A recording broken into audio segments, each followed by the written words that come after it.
The UFL's training camp continues as media days have just taken place. We've also got new broadcast teams revealed for ESPN, and a special partnership is being extended in the UFL. This is the UFL podcast, and it starts right now. 1, 2, 3.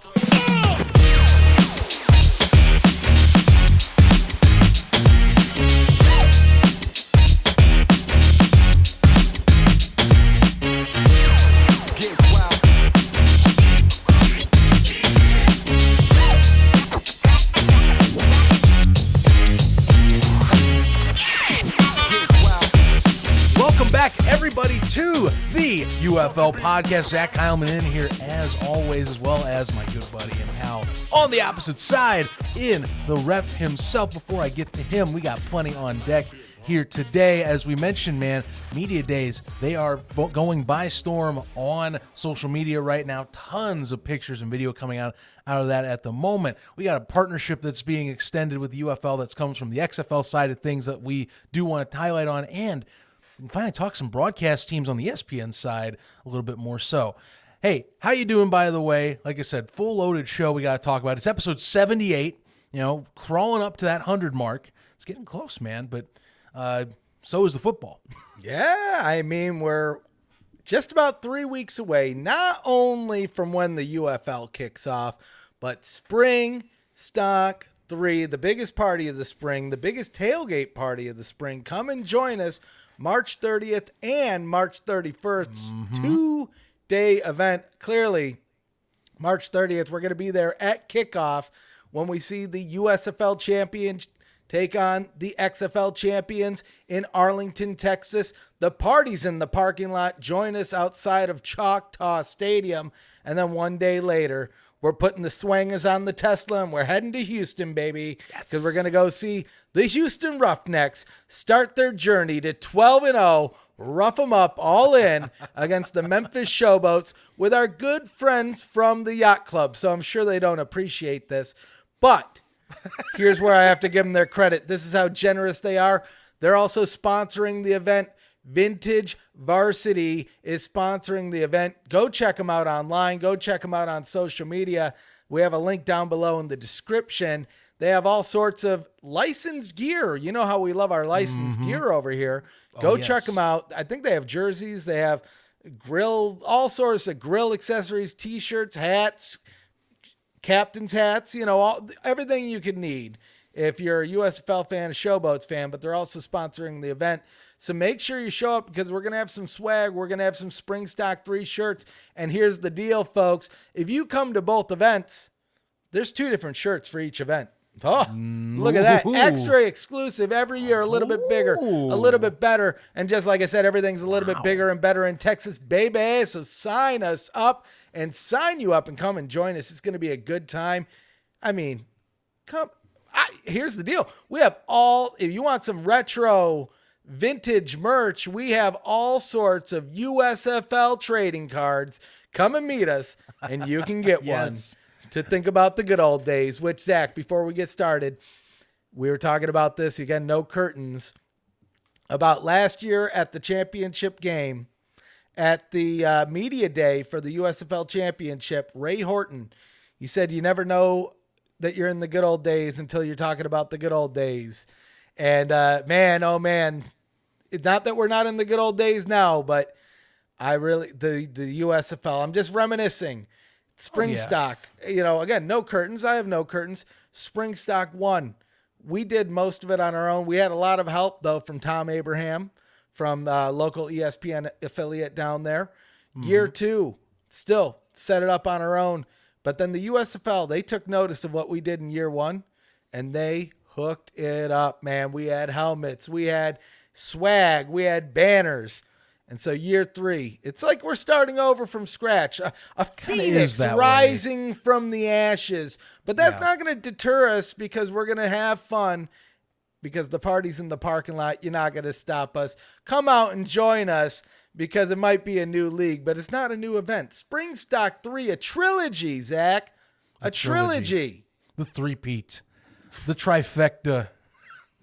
It's coming your way. It's going to be a fun time. Yeah, and it really is kind of going back to more of our roots of what the first spring stock is, just with this new league. But we're going to have a great time. We're pretty much interact with 3 fan bases in 2 days. I mean, just as a heads up and with how we're setting this up, we will have a location sent out your guys' way. We are getting in contact, or we are getting with our contacts in Arlington on where they're going to be tailgating at over at Choctaw. The Banditos, if any of our Renegades fans know, those are the group we're going to be with. We just need to lock down specifically where we're at, and like always, we'll send you kind of like a cutout map location with where you can find us at. Most likely, though, unless you find a place to park, you're probably going to have to pay for parking, because that is how Choctaw runs their game. So word to the wise, because we did have questions about that on our own Twitter feed, and we did give that to some of you people. But more details coming. They will be there. Nonetheless, we're going to have a good time, and we will have guests there. We have confirmed for this one, and there's some guys that you definitely know. We'll announce those at a later time. So stay tuned to that. Final thing here, besides also Vintage Varsity, Breaking Tea. Remember, they're doing official merch too for the league still. 10% off with coupon code USFL Newsroom if you shop with them. And they do have everything and anything UFL right now, along with other vintage items too from different leagues and from different other entities in the sporting realm. So yeah, use that code for whatever you want to, please. They make some great stuff I bought in the past. I still rock my freaking Give Me the Ball shirt. That's Reggie Corbin thing that I bought last year. It's one of my favorite T-shirts. So I got the Shark Dog shirt. You got the shirt. You do? Okay. I didn't know if you got that one or not. Yeah, that's a good one. That was a good dog. one. I need the Mark Thompson, man. Mark Thompson's my dog, dude. Everybody that, you know what, I'm going to take a moment. I don't care. Anybody that talks down to Mark Thompson, it just shows you're scared. I mean, Mark, if you're watching Mark Thompson, to be you fair, are my dog. He can defend himself pretty well on. No, he on can, his own but you know what? accounts. I'm joining that bandwagon. I mean, there's not every time I think everybody just kind of picks him. Oh, Mark Thompson. Oh, he's just crazy. He's talking. No. Mark Thompson's the only one that knows what the hell he's talking about. And you watch. We saw what he did last year. That's what I don't understand. We all saw what he did last year. Just wait until you see what he does this year. He set a record in the USFL, and guess what, baby? New league, new record. He's going to get signed up on that. He's going to get... Don't talk down to my dude, Mark Thompson. I'm just saying. I don't think the Actually, you know what? I take it back. Actually, you know what? I take it back. Mark Thompson, I'm channeling his inner thoughts right now. He's saying, no. Let him keep talking. You know what? Keep talking. Keep talking. See what he does to your team. 12-0. Okay. Rough him up. Just remember this. Clip it. Keep this receipt till the end of the season. 12-0. Rough him up. And people all back down on it. Back down on a fact? Let's see. You watch. Week 1. Just wait till week 1. I'm going to come in here. There might be fireworks in this studio. I cannot wait for our first pick show when we do it, the lead up to spring stock. I already tell you. Actually, sorry. Picks. You know what am I saying? You know we do picks at spring stock for week 1. I almost spoiled the fun right there. I almost forgot about our own format for a second. Yeah, I cannot wait to do picks to reveal what we're going to be doing with these. I know who you're picking, but I just want the take. That's all I want. It's not that I know who you're picking for that game. I just want the take. You know, I just realized all the yacht club people are going to be there day 1 too. Oh, jeez. Well, yeah. I mean, I might have to tone down my response. Well, I will say for our yacht club folks out there, I did get some people going, did the ref really just diss on Memphis barbecue in one of our previous shows? No, I said it was good. I just didn't say it was the best. And here's the thing, guys. You're all coming out to Houston. Just try it. And you tell me the Houston barbecue doesn't. I mean, I'm imagining Bill and company from Vintage Varsity are also going to bring their own style out there. We could do a taste test. I mean, we really could on social, as long as they are bringing stuff to cook. We'll have to verify that, of course. But dude, get some brisket versus some ribs or something, or ribs v ribs. I wouldn't mind. I mean, I wouldn't mind it. Do I look like Do I look like the guy I would mind?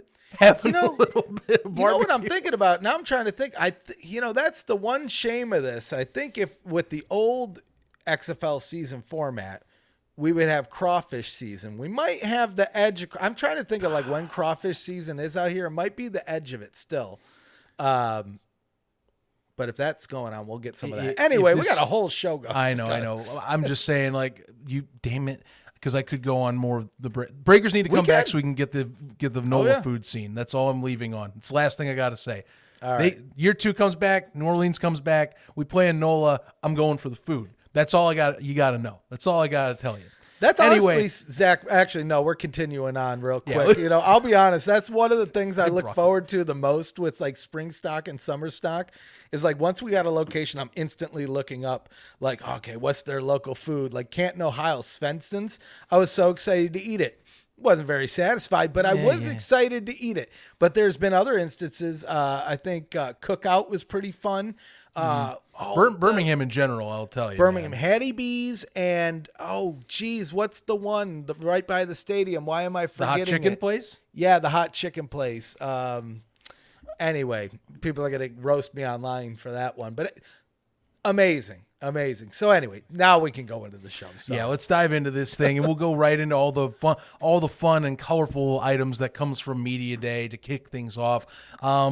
As we do every year, and cheers, by the way, I would have something hypothetical. I will do that. But Media Day, as we wait every year, this is how this goes. We look to see, kind of just the mock-ups, getting new guys in jerseys right now. And in particular, everyone was waiting on this as, okay, are they going to officially announce these jerseys? Because maybe they're going to update a few elements, because the rumor was they were going to, the USFL ones were going to see some updates compared to their previous iterations. Are they just going to do it on Media Day and just let everybody just see it and talk for themselves? And sure enough, that is exactly what they did. Is they played it off as if it was just normal standard UFL day. And to be fair, they didn't really do too much anyway.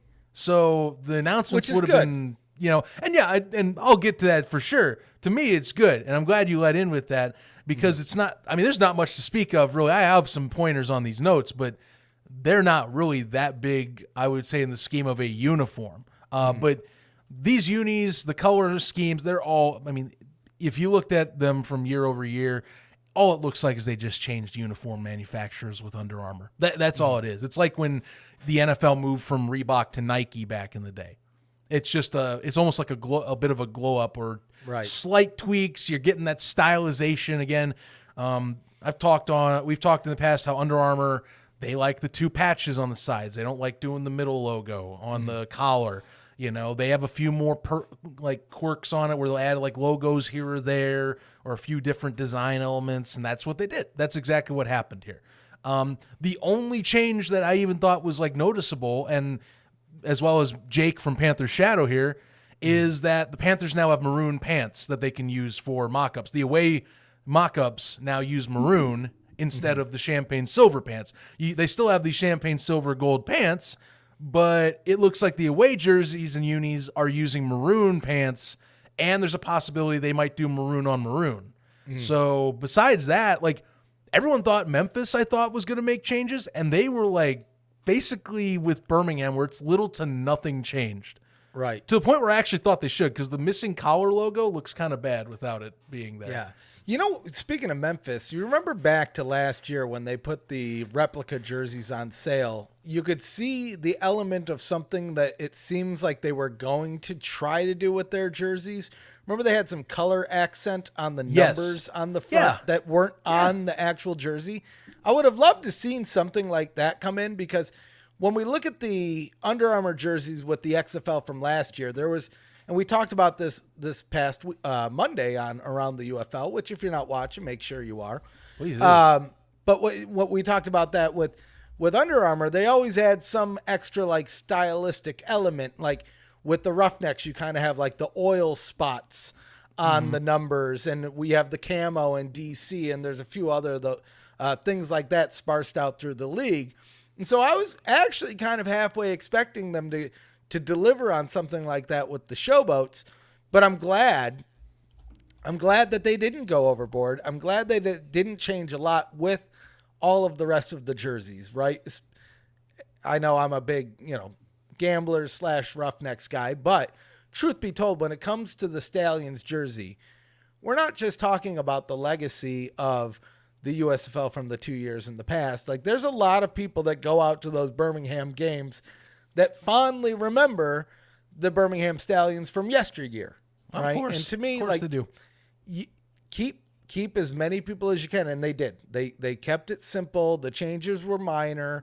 I don't know if you brought it up, but like you said here, at least in the notes, there's a logo on the pants, right? Is that what's going on? I did not bring that up, but that is you're correct, and that is I double checked. That's an Under Armour thing. They did that last year with the XFL. I was kind of curious if that's a new league item, but yeah. So like, it's interesting because they chose it's different per team. Two of them use the primary. So like Michigan used the Panther head. They didn't use the M logo. Birmingham didn't use the B logo. They used the Stallion. And then Memphis was the only one that used the secondary logo prominently on their jersey. It's on the pads and it's on the pants. So they really love that one. I mean, to be really fair, do, though. a lot of the fan base that we have on our own Discord, by the way, link in the description, and PFN Discord really likes that logo a lot. I mean, it's an M with the steamboat stacks. It's pretty good looking. So, yeah, I mean, kind of interesting they picked that one up. But that's the only major change besides, like I said, besides the pants for Michigan. Like, they slapped some logos on, kind of alter a few things. Kept pretty close. Even the fonts, really no changes from the fonts on the numbers either. Like, Birmingham still uses that, like, block digital look, which I have no qualms with. It's a good look. So, you know, if it ain't broke, don't fix it. Like, that's the lesson here. You know, leave it alone if it's working. For sure. You already know what I'm angry about, Zach. You already know. I do know, and I'm not actually. You know what?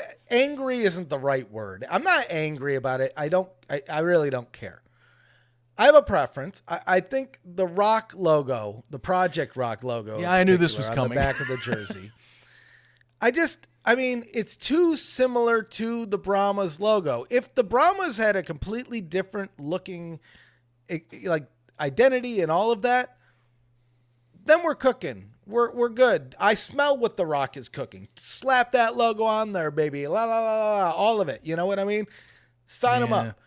But to me, and this is not for me, not for you, Zach, not for the crazies, not for the people listening to this show, but for a normie or a casual that might come across a game, and let's say they're playing the Brahmas, and then they look at the back of the other team's jersey, I could see some confusion of, well, why do they have the opponent's team logo on their jersey? Yeah, and why is the Brahma logo very on there? Dumb thing. I get it, guys. This is the dumbest thing to complain about, and I understand that. But I'm still going to complain about it, so get over it. But I don't know. It's a gripe. I had the gripe last year, so at least there's consistency. I had it when it was in the XFL. I have it now in the UFL. I understand The Rock is part owner. I understand, you know, he's a bigwig now. He's a board of directors over at TKO. Sign him up. He weaseled away in there. He got his thing done. But you know what? I just want simple. But at the same time, do the players care? 100% not. And to me, that's kind of like a guiding factor of, does it really matter or not? Do the players really care that the Rock's logo is on the back? No, they're there to get an opportunity to play. They're there to move on to the next step in their career. So just to be a devil's advocate to my own argument, if anybody else has the same thoughts as I do about the Project Rock logo on the jersey, it really isn't the end of the world. But I will, for all those people that say I just paint everything with, you know, rainbow roads and all of this, there you go. See, not true. Not true. Cover your base. Look, I'll be honest with you. I do find stuff like that a little busy, to be frank, because I don't think it's needed on there. If I'm someone that's say doing it by a design principle, that's where I would draw it. And where it's like, if it's for design and like I have an option, okay, yeah, I don't need that. That shouldn't be on the collar. Yeah. But, and as you know, and as we all know, at least we should all know, if you follow The Rock any bit in this world, and I'm talking not even just football, not even wrestling, even if you follow him as just a celebrity, because that's the type of guy he is. He has an all-encompassing fan base. It's the brand. He slaps the brand on, and he's owning this. He's going to have his brand on. He's got a partnership with Under Armour, you know. So, well, not and shocked. it's It as a design principle thing to me, though, it is extra because it's weird to see that on there. to me. Well, but and here's the it good is what it news. is. Here's the good news. If you're looking into, let's see, skincare, if anybody here is looking into skincare, come March 10th, The Rock, which he actually owns the name now, Dwayne The Rock Johnson, he's got a new skincare collection. I think maybe we need to do that. We saw everybody doing the Zoa reviews, No, Zach. I can't. I'm gonna get that. hold on, let me see. Papatui? I probably got the name wrong, so it's Papatui. Sounds like a Samoan-esque name. In the Oh, way yeah, they're no. doing that. Yeah, well, it reflects Johnson's family and roots. The term Tui, which again, I don't know if I'm saying right. Oh, that's awesome. I actually appreciate this. It's a nickname bestowed upon him by his grandfather. So I appreciate the story. But we were talking about Rock's brands, and I knew that he just launched this today, the day we're recording, the day before. So, I mean, if you need some skincare, head to your Target store March 10th. And maybe we'll get an UFL branded. Why have we not got a UFL branded Zoa? That's what I want to know. Straight up. I know I'm joking about the skincare, but we got a Black Adam Zoa can. Black Adam, I hate to say it, it bombed. I know. Some people don't think it did. It did. It bombed. They got a can. Sign us up on a UFL can, bro. Sign us up. Hey, you're on Raw every week. You're going to WrestleMania. Slap on a UFL hat. Sign us up. Spread the wealth. You got such a brand name, right? I think that was like a big piece of The Rock coming into spring football is, wow, he's got such a big megaphone. I see him promote Zoa. I see him promote the tequila. I see him promote Termana, yeah. The money, the payday loan thing that he's got going on. I see him promoting the skincare thing he's got going on. I see him promote this, that, and everything else, his new movies. Promote the UFL. I mean, let's go. Let's do this. Let's put that to good use. I mean, WrestleMania 40, by the way, there's going to be millions of people watching. Just come out with you can rip it off before you get to the ring, but just that little bit of exposure, because I think we do see a lot of crossover between professional wrestling fans and I'll say spring football fans in particular, mainly because of Vince McMahon in 2001, then, again in 2020, and now with Dwayne The Rock Johnson. So to me, it makes perfect sense. Some people grin and moan, like when the WWE had Cardell Jones at one of the games, or at Raw, at one of the Raws, and they brought him up on. Do that. Do that. No, that's smart. Use all of your resources. And The Rock, I mean, there really is no excuse. He's on the board of directors of TKO, not even WWE. Throw it on UFC. Right? I don't know. Maybe I'm a madman. Maybe I'm crazy. Well, I would be saying that if he has his own way, he could easily do that, I think, if you want. My thing is with that type of stuff is there's got to be some people that would push back, I don't know. I would imagine he's got the pull to do a special promotion. I mean, look, you know they're going to have the Termana and Zoa billboards everywhere. Maybe some of the partnerships from the USFL come over. I would hope that's the case, that it's combined. But again, we will see. Minimum, though, Zoa and Termana Tequila are going to be present at every single game. It's it's going to be that way because he's part owner. So it's going to happen. So not crazy. I would hope that's the case. I would wish that something like that comes up, to be honest with you. But we'll see. Long story short, The Rock's brand, it's, he's a brand guy. I honestly, the only other guy that compares to him, in my honest opinion, with how he puts himself on a brand is Shaq. That is the only other guy I compare him to, is like Shaquille O'Neal. Because him and Shaq will, as long as they think it's good enough of a product, they'll put it out there, or they'll create it. Papa John's, baby. Businessmen. That's what it is. They're businessmen. The general. As well as athletes. Speaking of Under Armour and, The Rock UFL, a bit of a partnership they announced, at least an extension of this week as we continue down the line. We might revisit a few of these other media day notes, but just wanted to get in this as a perfect segue. I love good segues, and this is the way we can do it. The UFL and Under Armour expanded their partnership with the National Coalition of Minority Football Coaches. Now, just to let you guys know, what specifically is this coalition? Well, it's basically formulated to help promote really and educate and also kind of get out names of minority coaching options and candidates out in the football ecosystem. A lot of big names behind this project too, by the way.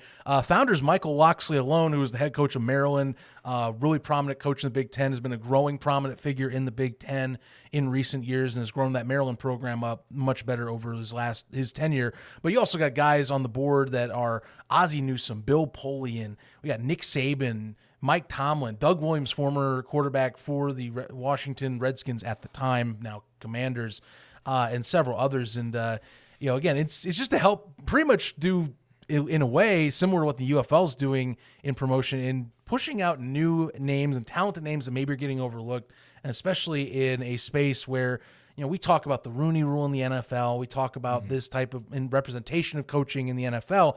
That's what they're doing. And they already had a bit of a partnership with the XFL through this. They're basically expanding it much more ingrained this time around, going into the 2024 season and beyond. So good partnership. And if anything, to me, this type of partnership, it connects them even more with really, I think, higher up people in the football space, even with some folks that maybe say aren't actively in these executive or coaching roles anymore. Having a Nick Saban or Bill Polian to talk to, a Michael Locksley to be in your corner, and to promote something that is a combined effort that is both working in a similar direction, promoting under an overlooked and underrepresented talent that the UFL does in the coaching space, which doesn't get talked about as much because we always talk players a lot. It's a good partnership. It's a good synergetic partnership for both entities as they move forward. Really like this, and it was not as much talked about when it was brought up this week, but it's something that I like seeing these things when they do come up for this space. No, 100%, right? Any partnership's a good partnership, quite honestly, but something like this, it shows that they're actually, looking at the things that people are thinking about in, the modern day and age, right? I know people will get mad if I say things like that, but that's why they're doing it, right? Truth be told, sign them up. Glad to see it. I want to see more partnerships too as we get closer. Again, like we were just talking about, slap it on a Zoa bottle, slap it on a Terramana bottle. I'll buy it. Slap it on a Coors Light. We'll be here. Not sponsored, but you know what? Sign you up. You want to be? You know how to get me. We are here. Just head over to pfnewsroom.com, which you should be doing daily for all the latest news. No, you should definitely be doing that daily. Got stuff coming out like mad right now every single day about training camp, about the season and whatnot. But yeah, definitely want to do that. And look, more stuff like this. Like I said, if we're talking just growth of the game, kind of growth of avenues for people to get into the game, that's what I'm for. We talked about great stories like this. We've talked about like the Ray Horton, the Jalen Hortons of the world and company like that who have gotten, I would say, better opportunities through stuff like this and more spotlight. I think that's the other thing too. It's not just the opportunity, but the spotlight of doing an excellent job.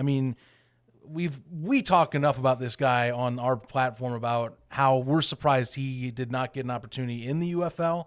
At least it didn't get presented. And I hope to see him somewhere because he earned his stripes even more so last year at the professional level with his father, Ray. And really, look, without that defense, without that set of guys and that culture they built over last year with the Maulers, you don't see Pittsburgh get to its only USFL championship in its combined history. Just it's that simple. That organization in its combined history of 2 seasons before that was known for mediocrity, and they turned it around, got Forreston's record, and you can only thank that to guys like the Horton family who got that shot to take their possible strengths in this game and take that alternative avenue. And it's helped other people get up to the NFL and kind of stay in the NFL as well. So, yeah, I love this. I love this a lot. It deserves its praises. So it's great. Just looking to see what comes out of it. I imagine they're going to help and promote these guys even more too. It should work in tandem like that too. Yeah, no, 100%, 100%. There's some other big news, and it's funny. I was, I like the jerseys. I just had a little bit of a gripe with the Rock logo. People are going to say, "Oh, the ref is grumpy this week." I mean, this is why I got the Coors Light. I was rambling to Zach. It's been a week, is what he's trying to imply. Just a week. To let you It's know, been like a month, but yeah, no, exactly. And well, the grind is real, guys. The grind is real. But I have a feeling at least I won't be the only grumpy one on this next one. Not that it's, and I want to tee it up. This is not a knock on anybody. It's just not as exciting as it could be. Let me start there. We have the ESPN broadcast crews. They officially revealed them. I already saw your post on social media. We don't have to even describe what it is, but I saw it earlier. And I'll be honest, Zach, I can't disagree. Let me start with the good. Yeah. Let me start with the good. All right. I figure at least we have that. Tom Luganbill. That's good. Okay. What do you got, Zach? I was wondering if this is what you're doing. I'm like, Tom's good. I'm glad Tom's back. I mean, I don't look. If you like gambling, you got Stormy. And that's what was another Stormy. She was solid. She did solid at times on field. But here's the thing. And that's kind of one of the points that worries me with these ESPN crews. The other one is like, how is it 3 straight iterations? We have talent that the good crew gets taken out of this. I mean, I said this in our Discord. We were spoiled by Steve Levy and Kevin Burkhardt back in the day. Yeah. And we have not gotten close to that standard since. I know like our own James loves Greg McElroy. He thought he did a great job last year. I thought he was solid. And that was the best crew, was him and his company on there. But this, I mean, I've heard the other angle too. People going, well, maybe they're just trying to train these up. I'm like, that's fine. Which I do like that. I do like the spotlight piece of it. But you almost need like the strong. You need the leader there to guide the new people in it. Because even when we saw. Greg, what's his name? Tight end from the Panthers. Greg Olson. Greg Olson, thank you. He kind of got his feet wet with was it the USFL or the XFL? I can't even remember at this point. I think it was the USFL before they sent him on to the doing NFL in the fall. He did a little. It was XFL, right? Mm-hmm. But he had those strong people next to him. Not strong. Strong's the wrong word because this is going to sound meaner than it really means. I mean more seasoned veteran person there with him to guide him. And because I think when you have a mix, that's great. Like if this was like these teams were mixed up with like one veteran each, that's why I love the Tom Luganbill team. To me, the team 2 is the team, right?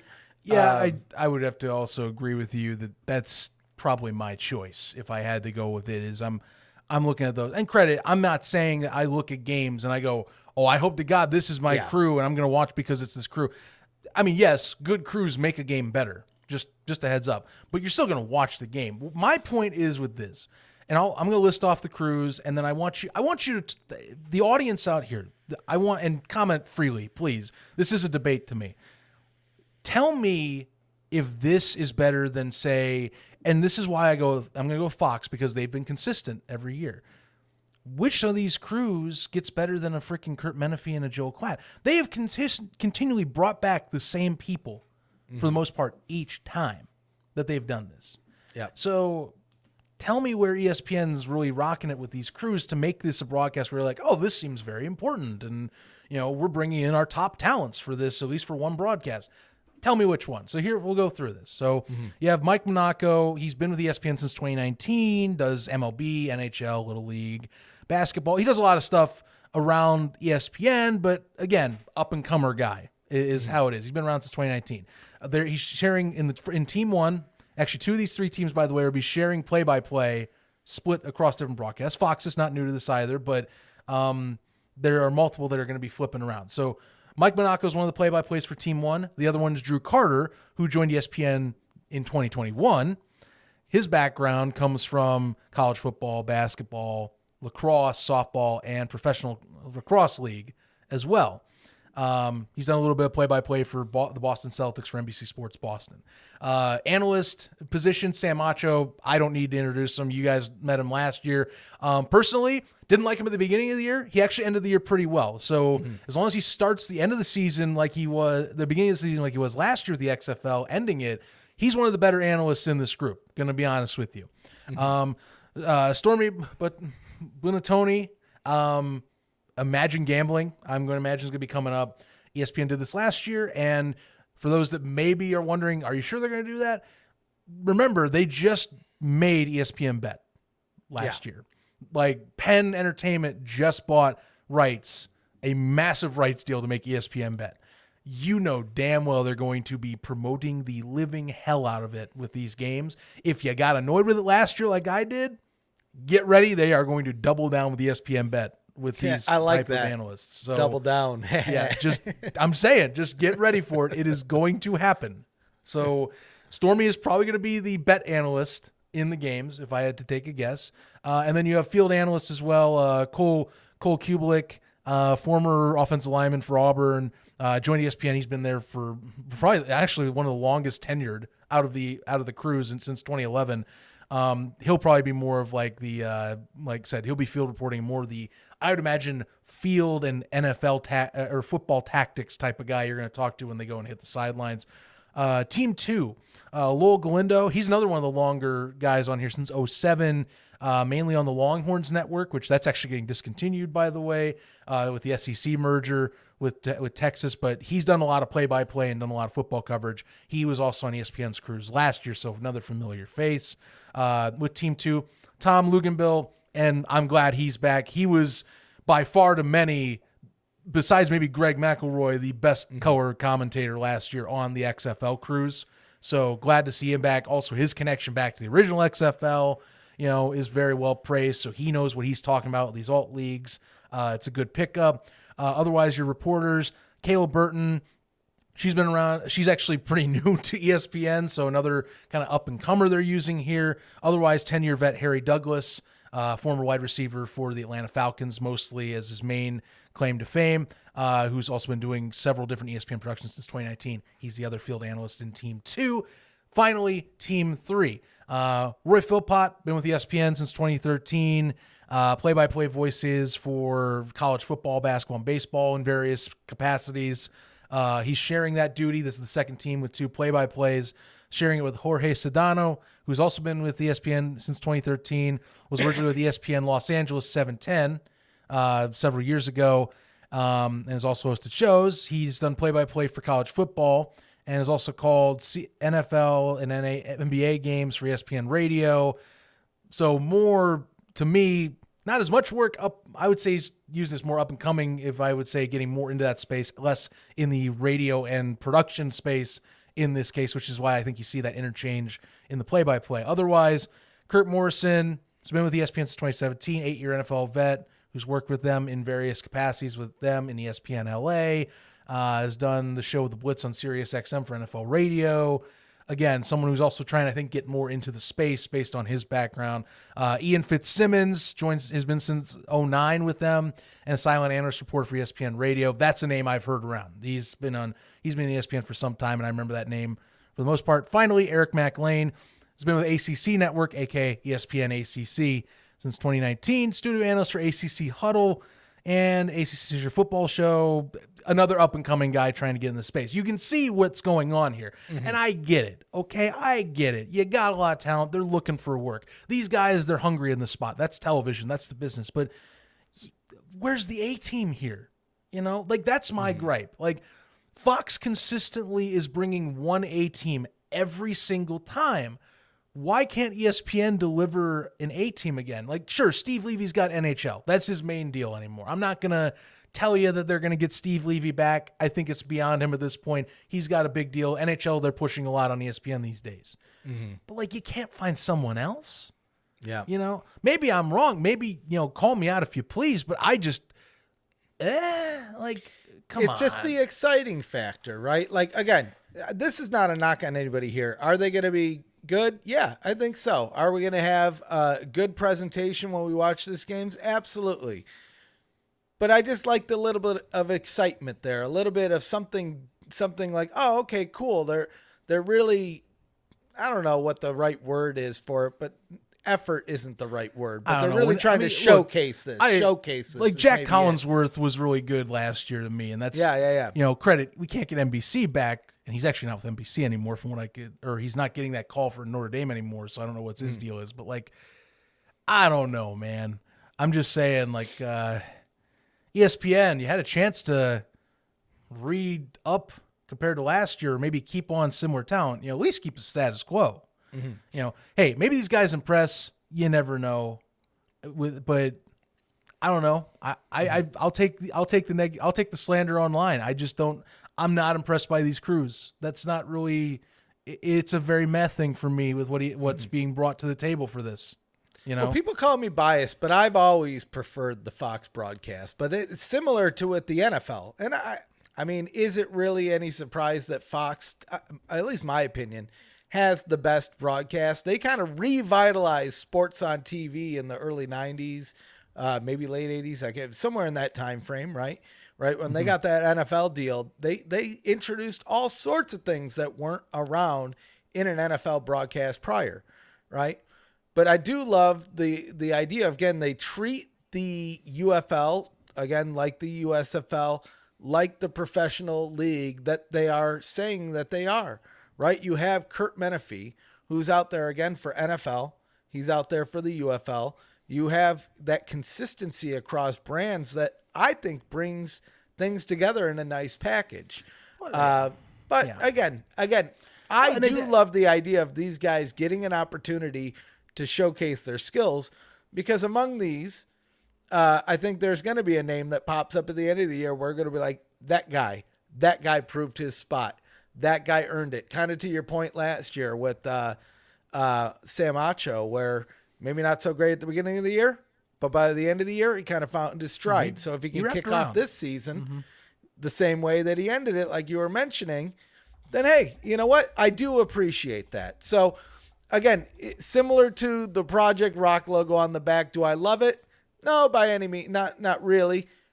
Is it going to change my mind on the league? No. I just would have hoped to see something maybe a little bit bigger out of it, Fair enough. It is what it is. I guess that's the thing. It's just like, I don't know how you consistently go down a rung each time, at least on the talent, on the nameplate section. Now, it could be better this year. That's all I'm saying. But like, look, you're not going to sit here and have me tell you that a broadcast crew of Menefee, Klatt, and Hurd is going to be beaten by any ABC crew. Yeah. That is the gold standard crew right now, is those three. Anything else is trying to reach that level, personally. So I hope that is the case. I don't expect it to be the case, but we will see. Expect a lot of gambling shoved into your face. ESPN's going to be pushing ESPN Bet hard. That's going to happen. Fox might do it, but again, I don't know. It's a little bit different setup this time, but ESPN Bet will be featured as some sort of sideline thing every single game. So get ready for that again. And I mean, sign them up. I can't be too mad at it. It's not just them. We see it in the NFL a little bit more now. I haven't watched an NBA game in forever, but I wouldn't be surprised if it's there. I mean, in the UK, you know how crazy it is in the UK at like soccer games? They have like gambling, like kiosks. Oh, I could imagine that. Like horse racing almost. That's insane. Just wait, Zach. Just wait till they got that in the NFL. As soon as it's legalized across the country, that's what's going to happen. Yeah, absolutely. That's what they're waiting on. I bet it's once every state allows it, it's going to happen. It's just basically now a wait and see time thing. That's all it's. I know they're already talking about putting casinos in Texas because we don't have gambling. Funny enough, we have poker houses, but it's always like a weird setup where it's like not a cash prize. It's a something. I don't know even how they do it. But yeah, they're getting ready. I started seeing gas stations pop up with slot machines. Again, you can't win money, but you get store credit, but they're getting ready because they know they're about to legalize it, and so they already have it in there. So one day they can flip the switch and say, yeah, it's a regular slot machine now. That is right on cue with like that sounds like Vegas and how like the airports they put like anything you could put a slot machine in Vegas. Yeah. If you've ever, if no Vegas one's ever been, if any of you listening have never been to Vegas, that is Vegas. Any place you can put a slot machine, it's going to be available, except for like 2 cities in Nevada that you can't gamble. It's like 1 or 2 of them that are illegal. But anywhere else, if you can put it there, you can go gambling with it. You can go throw a few pennies and have a good time. It's like that in Wisconsin, or not Wisconsin, Illinois. It might be like that in Wisconsin too. I don't know, but Illinois was like that. I went to like some rundown little crappy bar, and there was a couple slot machines, and then they have the little just slot rooms. Like it's not even a casino; it's like in a little mini mall. It's just a room of slot machines. I'm like, well, what's the fun in that? I don't know. Well, before we go, I did say I was going to cycle back to something that I wanted to talk about with Media Day. Just, I don't know, again, segues, things just work with flows. Yeah. You know how shows go. So while we're looking at Media Day, and some of you might have already seen this online, I always wonder, and I'm curious, like, okay, how they do in the hype videos? Like, what's the choreography? Because every Media Day, and we see this with every league when they hype and show this off, they get a certain setup. You get like video boards, light tubes. You get camera work setups where it's like, rig cameras, like the jibs and all that. So this time they have the 360 rotation cameras. That's a pretty popular TikTok thing and attraction you see nowadays at a lot of activations. And so they're using that. They got bubble guns, money guns. They got confetti all over the place. What do you prefer, by the way? Do you prefer the bubble gun or the money gun? I mean, you got to go with the money gun, right? I mean, money it up. Dollar bills, y'all. Hell yeah. I mean, shoot. You could shoot me with a money gun all day and night. A bubble gun? Maybe not so much. I mean, when you look at it like that, right? I prefer the money. Yeah. I'd take the money. Yeah, exactly. So that at least that's my take. If anybody wanted to know, if you wanted to shoot me with a money gun, go for it. Sign you up. If someone came up to me and said, I'm going to shoot you with a money gun, be like, the problem is what? Yeah. Please do. Do I get your cash? Like, okay. Just open the wallet and catch it as it falls, Come prepared with a freaking paper bag or something like that. Like, not paper bag, but you can get like grocery bags. Just like open up, like, all right, here we go. Yep. Pull off the hat, anything. Just stuff it all in, run away. There's like a few of them falling out as you run behind you, Oh, man. Oh, my gosh. Yeah. What? One player that wasn't there, and this is something I can't leave the show without, Ja'Cory Pearson's going to be on IR now. You see that? That's a shame. That's a shame, man. Yeah, especially because he's a friend of the show. He's in the Discord. Mm-hmm. That's a dang shame. Yeah, I know. He is luckily he has said he is going to return later this year, so it's not a season-ending IR.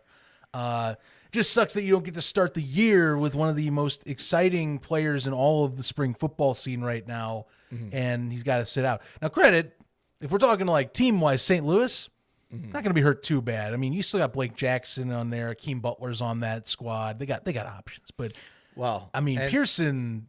It's kind of like a secret weapon, though, too, for your end season game. Like, if you could stay in it, right, and then you bring him at the end, I mean, that to me is like it's like a little bit of security for the playoffs because, again, depending on who you play and how the playoff stretch goes, you might be playing a team in the playoff that either beat you, but you didn't have him on the team that helps you get across that line, or either way, you get my point, right? It could be a little bit of a ringer. If you get that little boost. That's what it is. You get the little boost.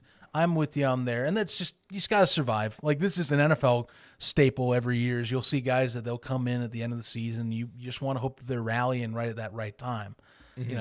Again, St. Louis, and we're gonna definitely have our piece on this on our next episode of this show. If not the one before spring stock, we'll do our thoughts on the final thoughts on the rosters leading into these games.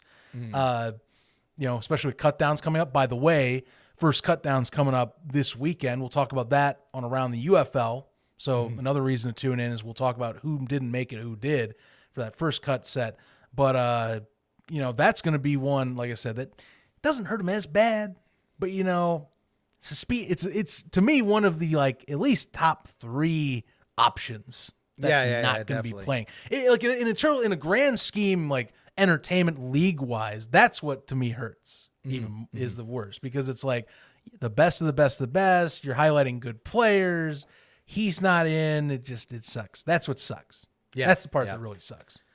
Now, you know who we did see at Media Day, which I think his post got some pretty big numbers, is our friend Destroying.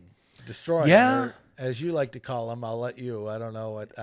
We can go with Destroying. It's Donald De La Haye. Thank you. Yeah, the player name, but whatever. It's Destroying. People know him as Destroying. I'm not.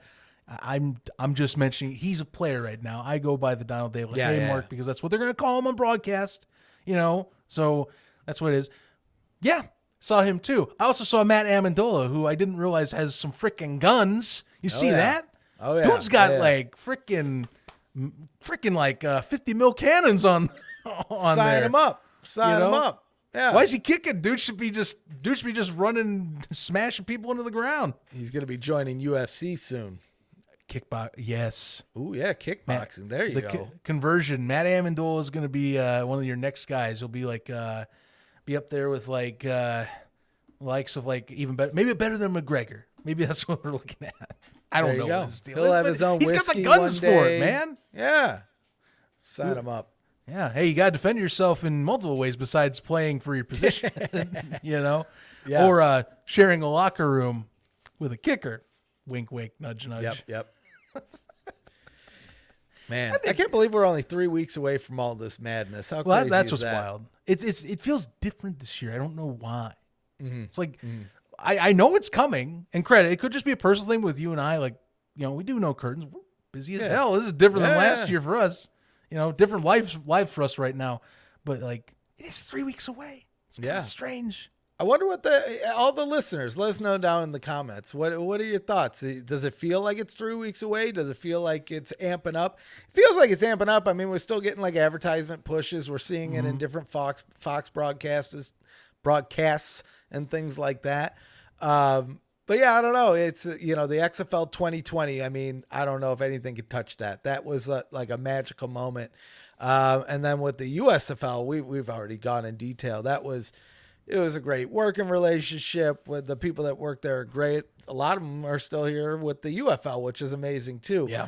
But yeah, it's just a little bit different this year, just a little bit different, but I'm looking forward to it nonetheless. I can't wait to get to spring stock. I can't wait to get to spring stock just to, if anything, get through the day one so we can party on day two.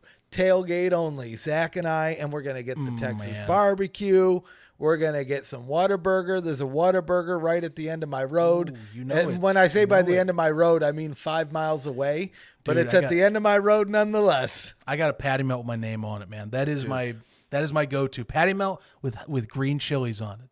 You know what? I'm going to wait then because I don't know why. I love patty melts. I still haven't gotten the patty melt at Whataburger. So I'm going to wait until you come here. We'll both get up. You order and I'm going to say, I'll take what he's having. Magnifique. Yes. Magnifique, I could say. Yes. So, oh man, it's going to be a good time. It's going to be fun. And another reason for you guys to join us. Yeah, if you're down in Arlington, if you're down in Houston, I mean, look, no matter what, we're going to use some of our time to just basically have libations and enjoy ourselves. So, come on down. It's a lot more of a loose spring stock this year than in the past 2 years. We can guarantee that. We're still going to have a good time on broadcast, but like I said, it's a different year. That's all we can tell you. Still got free shirts though. Still Sign free shirts up. Hey, free shirt. If it's free, it's me and you. So come and join us. I used that quote the other day, and I got my coworker cracking up from using that one.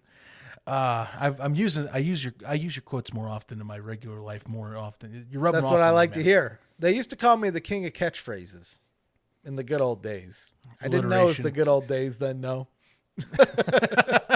I do the now. Good old days. Yep. The good old days. Anything else that I might have missed? Actually one little tidbit before we go, because I saw you tweet about this as well.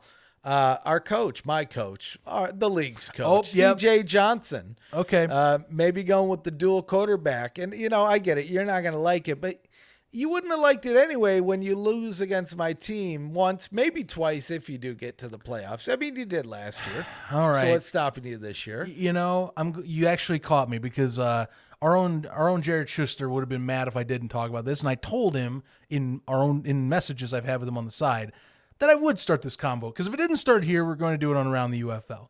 Here's my beef. This show, clearly, we know, if any of you have watched this show since we've had the 2+ seasons we have done the USFL or UFL podcast, I get we are talking about getting these guys reps because that is one of the elements here, but don't make it detrimental to the fans that want a good team is my deal. If I read that we are going towards a Mike Riley style of picking a quarterback, which last year drove me insane and probably drove you, the audience, insane, the amount of times I mentioned how bad the system was, and I have to read that it's going to possibly happen again, I beg you, Curtis Johnson. I screwed up with freaking Moose. You know how I this. CJ, here's the deal.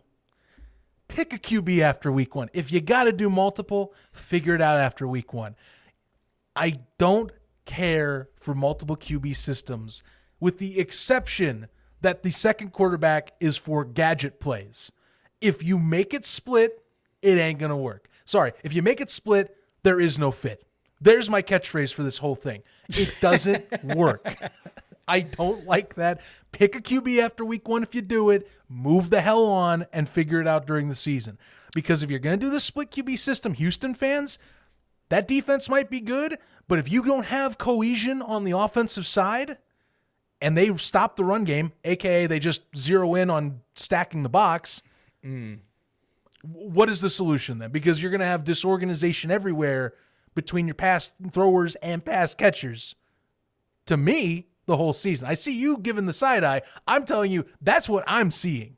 That's a red flag. I am throwing up the red flag right now on that. I'm going to give you the retort. It's State of the Unions tonight. This is my response. The state of the ref.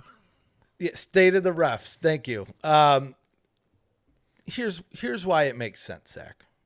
You're thinking of the Houston Roughnecks quarterback like a traditional quarterback, where you need to be thinking of it more like a pitcher in the NFL.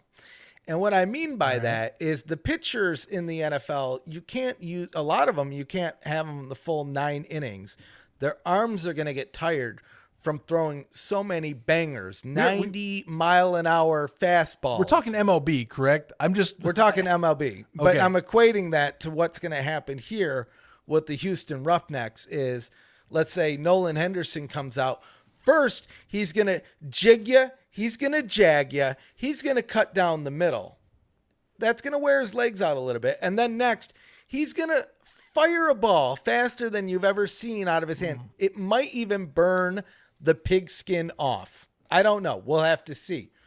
So imagine doing that for 1-2 quarters. Clearly, that's not sustainable for a full 10-week and realistically 12-week season that I might mention is going to be undefeated, to where you bring in the other quarterback so he can also equally zig and then zag, cut down the middle, and then, next play, boom, maybe double armed. And you know what? Maybe 2 arms, maybe both quarterbacks on the field at the same time. Going back to how do you fix the Houston situation? Put both quarterbacks there. Sacrifice another player. I don't know where, but you're putting the opponent on edge already. What quarterback is he going to pitch it to? Right? Just have them stand right next to each other. The center can go that way. He can go that way. Maybe you have stand one right behind him and then the other one here. And whoop, nope, it's going there. Zigzag, zigzag, run down the middle. Beep, beep. I don't know, whatever you need to do. This is why throw in 4 quarterbacks, 5 all quarterbacks. We're going to have quarterbacks throwing to quarterbacks. We're going to get Kelly from the Showboats. I mean, that dude, he could be a tight end. So bring him to Houston. We'll get another quarterback, and we can use him as a tight end whenever we want. 3 quarterbacks on the field at the same time. Anyway, that's my pitch. The conversion. I see what's going on. It is what it is, man. Like, I'm just saying, you know my beef. I'm going to try and limit how much I talk about that. I'm hoping I don't have to talk about that more because I'm giving you more Roughnecks content anyway. You're going to have You to know talk what I about mean? it throughout the season when we win and win and win and win and win and win and win and win and win and win and win and win and win again, 12-0, rough them up. I mean, it's going to be hard not to talk about the winning dual QB system. I mean, let's be honest, Zach. Let's say they use the dual QB and they go 6-0 to start the season. Is it a bad idea still? Or is C.J. Johnson the smartest coach in the league? Well, we already know the answer It's not to that. bad if it works. That I always will agree with. I just haven't seen it with like beyond the gadget setup. That's the thing. Beyond that, that's what I'm saying. I haven't seen it work beyond, we're bringing him in for like an RPO or to trick them that we can throw a ball because he does, like a Derek King. I don't see a Derek King here. That's what's getting me kind of, hey, what are we doing? You know? I mean, it could realistically, again, to take down some of the shtick, it could be an indicator that Coach Johnson isn't ready to make the decision on who is going to be the starter. Case. That's right. That's case. probably the reality here. So, I mean, again, act aside. I mean, the hope would be is, you get through a week, 2-3 weeks, you see who's working better with your system in an actual game day situation, and then you shift from there. Which, again, we thought the same thing with Riley up in New Jersey, and that it just didn't happen.